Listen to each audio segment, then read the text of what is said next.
Bismillahirrahmanirrahim. Elhamdülillahi Rabbil alemin vel akibatu lil muttaqin. Esselatu vesselamu ala Resulina Muhammedin ve alihi ve ashabihi aleyhim ecma'in. Amma ba'd. Esselamu aleyküm. Dünyanın arkayız çaylarında, muhacirlikte, musafirlikte yaşayotgan aziz qarindoshlarım.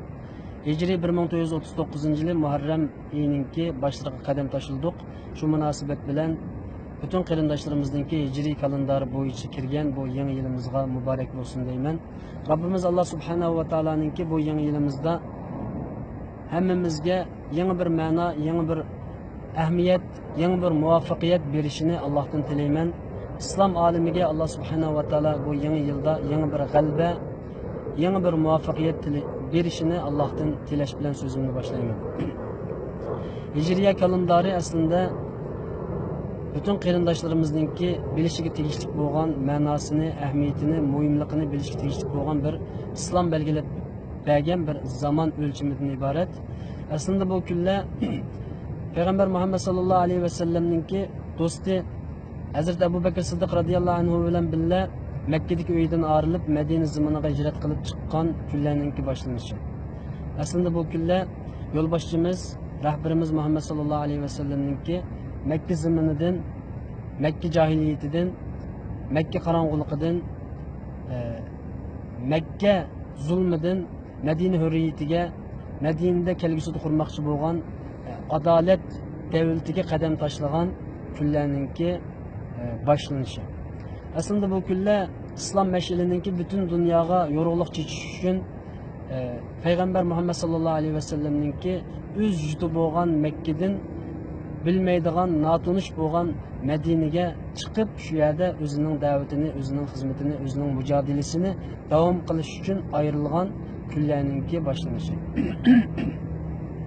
Aslında bu kunlar Allah subhanahu va taolo Qur'oni Karimda Estaizu billahi minha arba'atun hurumun zalika dinul qayyima oyatlar bilan bu ay urush harom qilingan oylardir degan Muharram aylarınınki başlanışı.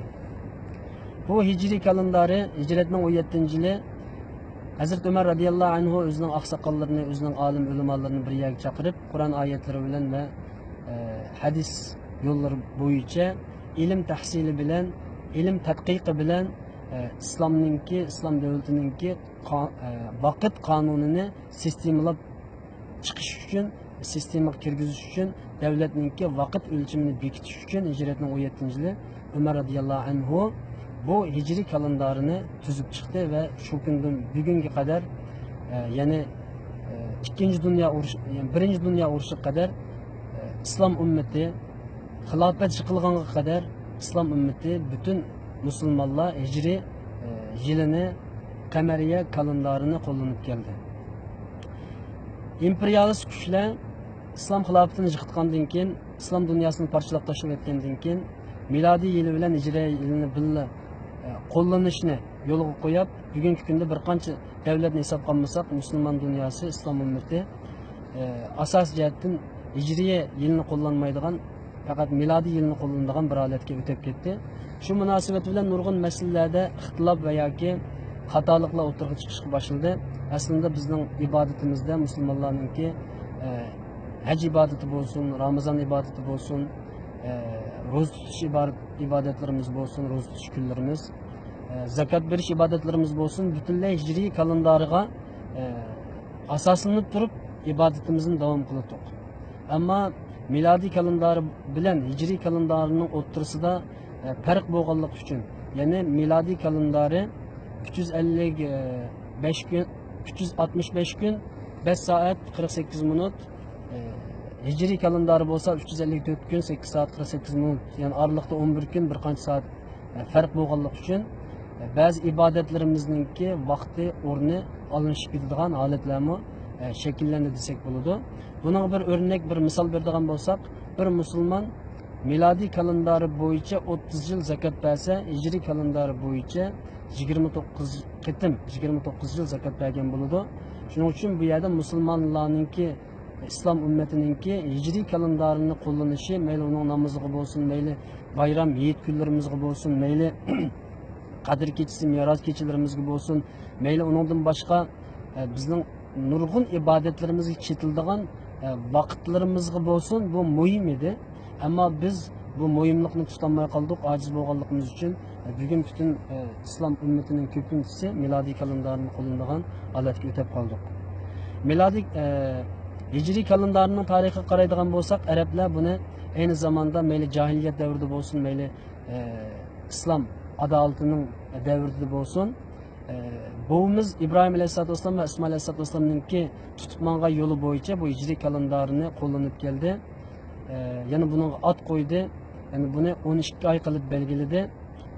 Peygamber sallallahu aleyhi ve sellem'nin aldığı cahiliyet devirlerde hicri kalendarınınki bu 12 ayının isimleri bolsumu, ama Araplar bunu simbol karakteri koyup bunu tarihlaştırıp mangamladı.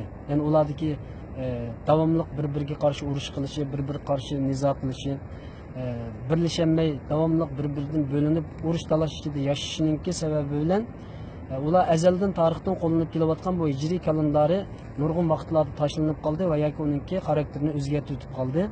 Mesela biz bugünkü zamanda Sintabir vakasının aldı keyni ve yaki 5. yıl vakasının aldı keyni degendek ular hicri kalendarının vakit namları boğan bolsumu, isimleri boğan bolsumu ular pil yıldan keyin pil vakasından keyin veya ki Kabe bina qilgan yili veya Kabe'nin bina qilishidan burun, Kabe bina qilishidan keyin degandek mushundaq tarixiy yuz bergan voqealarning ismlarini qo'llanib turib tarixlashtirib mangdi.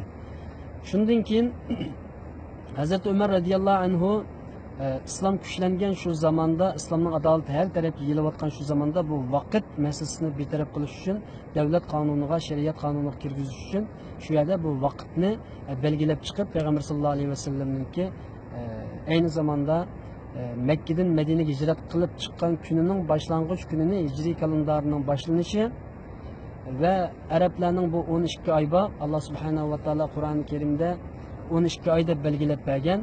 Estağfirullah, Bismillahirrahmanirrahim.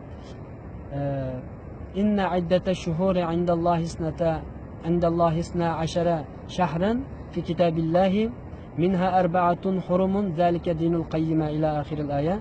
Bu ayette Allah subhanahu ve taala bu hicri kalendarının aylarının sanının 12 bo'lganligi to'g'risida osmon zimin yaratılgandan tatip aylarning soni 12'dir. Urush haram qilingan aylar 4'tür deb, mana bu to'g'ri yo'ldir, to'g'ri dindir, to'g'ri vaqtdir deb bizlarga zaman, makan yaratilgan shu vaqtdan tatib vaqtning qimmatini Allah subhanahu ve taala o'lchab bergandi. Shuningdan keyin uzun vaqt musulmonlar tarixdan bu hijriy kalendarni qo'llanib keldi. Hazrat İbrahim Aleyhisselatü Vesselam ve İsmail Aleyhisselatü Vesselam'ning davrlaridami bu kalendar qo'llanib keldi.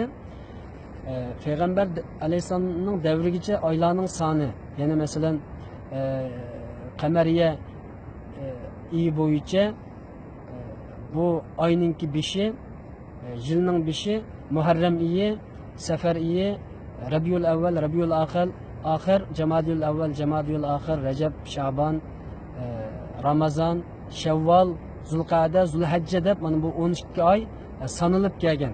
Ama bazı qo'llanib, bazı qo'llanmay tashlanib qolgan. Hazrati Umar radhiyallohu anhuning davriga kelgan vaqtida, xulosalab aytgan vaqtida hijriy kalendar asli keltirildi, tadqiq qilib chiqildi. Rasululloh sollallohu alayhi vasallamning hijrat qilib chiqqan kunisi hijriy kalendarning boshlanish kunisi qilib bekitildi ve Araplarninki ay sonining, ya'ni Araplar her zaman cahiliyet davrida bo'lsin, haj qilib, hajdan qaytib kelgan, ya'ni Zulhijja oyidan keyin Muharram oyi kirdi. Muharram oyini yılning 1-iyi qilib belgilagan. Shu bo'yicha Muharram oyini 1-ay Peygamberimizning hijrat chiqqan kunini 1-kun qilib, ya'ni shu kun milodiy takvim bo'yicha 622-yili 7-ayning 16-kuniga to'g'ri keladigan shu kunni ikkisini birlashtirib hijriy kalendarni musulmonlarninki shariat, din, ibodat kalendari qilib belgilab berdi. Bugun faqat sanoqli davlat bu kalendarni qo'llansimi, amaliyotda butun islom olimi bu kalendardan mahrum qoldik. Shuning bilan nurg'un bayram kunlarimizning almashib ketishi, Peygamber sallallahu aleyhi ve sellem'nin ro'za tutgan kunlarimizninki bununla qaysi kun ekanligini aniq bilmasligimiz, qadr kechalarimizni hisoblashlarimiz qatorliq nurg'un masalalarda ba'zi ixtilof va yoki bilinmaslik, hilalga qarash masalasidan ba'zi masalalar kelib chiqdi. Mana bu hilalga qarab turib, ya'ni oyga qarab turib vaqt belgilash sistemi bilan milodiydagi kuniga qarab turib vaqt belgilash sistemi o'rtasidagi farq bizni ba'zi ibodatlarimizning xatoligiga yo'l ochib qo'ydi. Bular zakat masalasida cho'qim musulmonlar milodiy kalendar bo'yicha emas, hijriy kalendariga qo'llanib turib berish kerak edi. Ammo bugungi kunda qarasangiz, dunyoda zakat bergan qarindoshlarimiz milodiy kalendari bo'yicha bilib bilmay shuni hisoblab qoladi.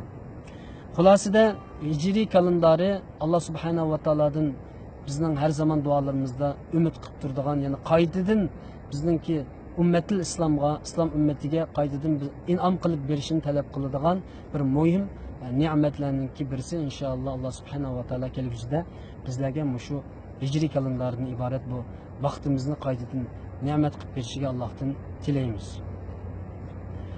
Bu hijriy kalendari bo'yicha Muharram oyining ichida yashayotimiz, Muharram oylarining beshida yashayotimiz. Bir qancha kundan keyin inshaalloh payg'ambar sallallohu alayhi vasallam hadislarda bayon qilgan va Alloh subhanahu va taolo Qur'oni Karimda minha arba'atun hurumun zalika dinul qayyima oyatlari bilan urush harom qilingan oy deb e'lon qilgan va payg'ambar sallallohu alayhi vasallam afdalus siyamu ba'da ramadona shahrullohil muharram deb, ya'ni Ramazon ro'zasidan keyin afzal bo'lgan, ulug' bo'lgan, savobi katta bo'lgan ro'za Muharram oyining ro'zasidir deb qutilgan bir oyning ichida yashayapmiz. Yilning beshida kirdik, yilning beshiga.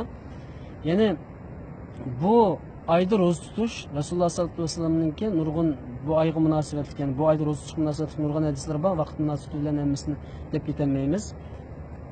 Bu oyda ro'za tutish Ramazon oyidan keyin mustahab, ya'ni yaxshi ko'riladigan, ulamolar mustahab deb fatvo bergan va savobi ko'p bo'ladigan ro'za tutish sanaladigan bir oyning ichiga kirdik. Inshaalloh bu oyda ro'za tutsak, inshaalloh buning savobi nihoyat katta bo'ladi. Va uningdan boshqa bu oyning ichida Ashura kuni bo'lgan, ya'ni ko'pinchalarning ma'lumoti bor. Musa alayhissalatu vassalam Fir'avnning zulmidan qutulib chiqqan bir kun bor, Ashura kuni. Bani Isroil qavmi bu kunda Allohga shukr qilish uchun, shu zulmdan qutulganligiga shukr qilish uchun qanday qildi? Ro'za tutdi. Payg'ambar sallallohu alayhi vasallam Madinaga kelgan vaqtida Yahudlarning ro'za tutganligini ko'rib, bu nima deb so'ragan. Bular Musaning qavmi ayni zamonda Allohning rahmati bilan, ya'ni Qur'oni Karimda Estağfirullah mineşşeytanirracim. Bismillahirrahmanirrahim. Ve izneceynakum min ala firavuna yasumunakum su'al azabi yuzabbihuna abnaakum ve yestahyuna nisaakum ve fi zalikum bela'un min rabbikum azim ayetleri bilen aynı vaqtida, o'z vaqtida sizlarni Alloh subhanahu va taolo Firavunninki shu zulmidan qutuldirdi. Sizlarninki ayollaringlarni ishga solish uchun olib qo'yib, erlaringlarni, o'g'illaringlarni o'ltirgan shu Firavunninki zulmidan qutuldirish uchun va iz farraqna bikumul bahr oyati bilan biz dengizni sizlarga yerib berib, biz sizlarni qutuldirdik oyatlari bilan aynı zamanda Ashura kunida Bani Isroilni Firavunning zulmidan qutuldirgan kun, shu Yahudilar Allohga shukr qilish uchun bu kunni ro'za tutdi. Degan vaqtda Rasululloh sollallohu alayhi vasallam biz Musoga ulardan yaqinlik, ulardan mahqimiz deb Rasululloh sollallohu alayhi vasallam bu kunda ro'za tutishimizni buyurgan. Va ular o'xshab qolmasligimiz uchun qanday qilgan? Rasululloh sollallohu alayhi vasallam uning oldidagi bir kunda, ya'ni Yawm-i Ashuraning oldidagi Yawm-u Tasi' 9-kunda birga qo'shib tutishni va yoki bo'lmasa 11-kunda qo'shib tutishni ko'pincha ulamolarningki ko'z qarashi bo'yicha 9-10-kunlarningki nihoyatda kuchli ekanligi, ya'ni 9-10-kunda birga qo'shib ro'za tutishni belgilagan. Shunga oldimizda bu Ashura kuni kelyapti. Ashura kunining ro'zasi inshaalloh payg'ambar sallallohu alayhi vasallam hadisida ahtasibu alallohi ay yukaffira sanatallati qablahu degan hadisiga asosan payg'ambar sallallohu alayhi vasallam men umid qilamanki Alloh subhanahu va taolo bu Ashura kuningki Yawm-i Ashura kuningki ro'zasiningki o'tgan yilgi gunohlarning afu qilinib ketishiga Allohdan tilayman degan hadisiga, Allohdan umid qilaman degan hadisga asosan Ashura kunining ro'zasini tutsak inshaalloh, yana bu oyningki 9-10 kunning ro'zasini tutsak o'tgan yilgi gunohlarimizning, ya'ni kichik gunohlarimizning hammasininki yuvilib ketadiganligiga Rasululloh sollallohu alayhi vasallam hadislari bilan bishorat bergan. Shuning uchun Alloh subhanahu va taolodan hammalarninki bu oldimizdagi Ashura kunida ro'za tutishimizni, bu ro'zamiz orqali inshaalloh bizningki o'tgan yilgi gunohlarimizningki mag'firat bo'lib ketishini umid qilish bilan so'zimni tugataman inshaalloh. Ashura kuni Musoning qavmining alayhissalatu vassalam bo'lgan Bani Isroil qavmininki, Yahudilarninki Misr zaminida, ya'ni shu Firavunninki zulmidan qutulib chiqib, o'zininki davlatini qurgan, o'zininki erkinligiga erishgan bir zamonninki boshlanishi Ashura kuni edi. Inshaalloh bu Ashura kunida ro'za tutib Allohning rizoligiga erishish bilan birga bizdek bir ojiz, mazlum, zaif bo'lib qolgan, kuchsiz bir holatga tushib qolgan bir millatninki inshaalloh Allohga taqim yaqinlashishimiz bilan, nafl ibodatlarimiz bilan, nafl ro'zalarimiz bilan yaqinlashishimiz bilan inshaalloh Firavunning avlodlari bo'lgan shu Xitoy zolim, kafir, kommunist hokimiyatiningki qo'lidan Alloh taoloninki bizni qutqizib chiqishiga vesile bo'lishini, qutqizib chiqishiga sabab bo'lishini Allohdan tilayman. Bu ro'zani qo'ldan bermasligimizni butun qarindoshlarimizga tavsiya qilish bilan so'zimni tugataman. Assalomu alaykum va rahmatullohi va barakatuh.